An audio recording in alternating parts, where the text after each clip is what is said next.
talking about the mathematical formula, see here the cos 45, see its value will come how.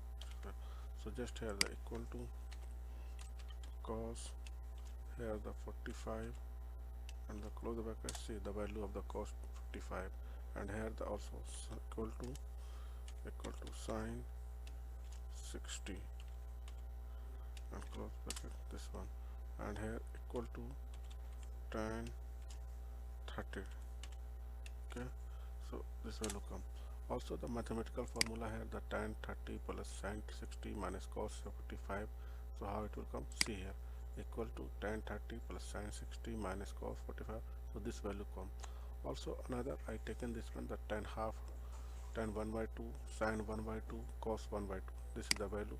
Also the mathematical formula, sin 1 by 2 plus cos 1 by 2 plus tan 1 by 2, and it will come, see here the equal to, and I written the all things here, so the value it will come. So this is used for the mathematical formula.